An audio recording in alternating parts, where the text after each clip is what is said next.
Did you know elephants are born weighing up to 250 pounds, making them the largest babies on the planet next to Laker fans?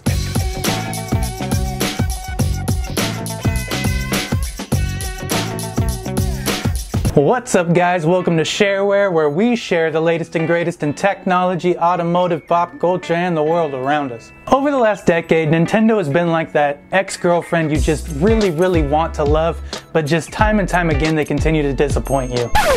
Damn you, Sarah. Well, rumors are swirling regarding a new Nintendo console and inflating our heads with a toad-esque size of nervous hope. Now, before we jump into the rumors, let's set the scene a little bit. November 2005, the Xbox 360 launches, breaking boundaries in console tech, giving console gamers the ability to view their gameplay at near a PC level.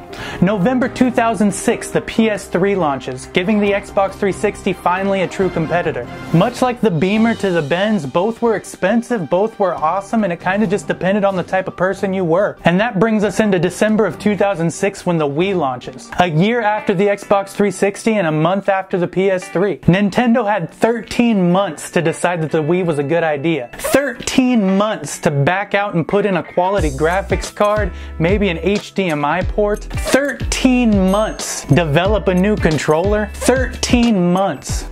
But they did it anyways. Now, I was a huge Xbox and Xbox 360 fan, and recently I bought my first PS4, and I do enjoy it, but I think deep down I'm still an Xboxman, and I do own a Wii. Well, at least my girlfriend does. And after many intoxicated nights of playing Mario Kart with that damn wheel, I finally came to the conclusion that the Wii is not a console made for gamers, it's a console made for alcoholics.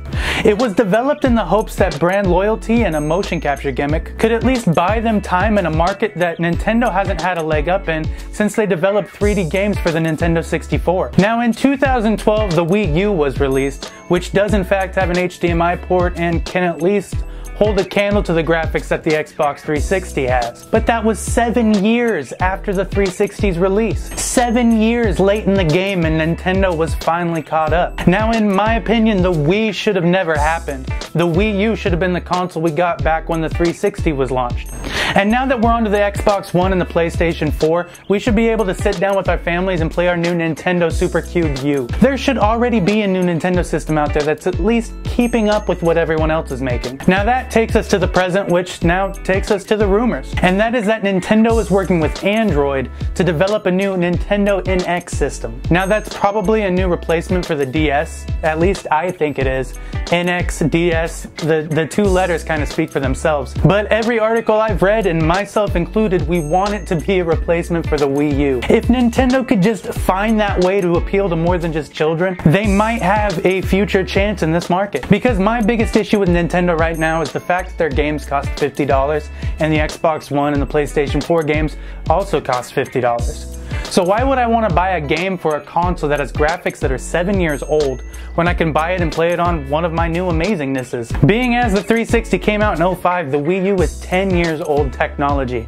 I'm not paying $50 to get games for a 10-year-old system. So that means that the only games worth it on the Wii U are those exclusive titles. And you know, I'm not going to spend like $200 on a used Wii U just so I can play 4 exclusive titles. And apparently most people have my mentality because the Wii U is historically the worst selling Nintendo console that they've ever had. But in all seriousness, regardless of what the NX is, I'm excited for it. And if I'm being honest, it's not even entirely because it's Nintendo. Given that Android and Google are potentially helping them, it at least gives me hope that the interface for this system might be pretty freaking awesome, especially when comparing it to the one in the Wii U. We should be seeing vast improvements. And frankly, I hope that other developers up and follow suit. Like I said earlier, I really enjoy my PS4, but I would enjoy it so much more if, say, Apple partnered up with them and created a more user-friendly dashboard. Seriously, I would nerd all over that thing so hard. Now, Microsoft is a software development company, so it makes sense that the Xbox One has probably the most functional dashboard.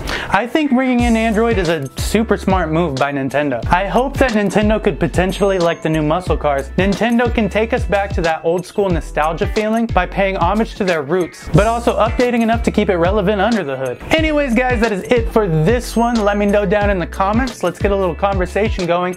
Let me know how you feel Nintendo has done in the last decade, and also what you hope or what you think the Nintendo NX will be. Love you all. Deuces, kitties.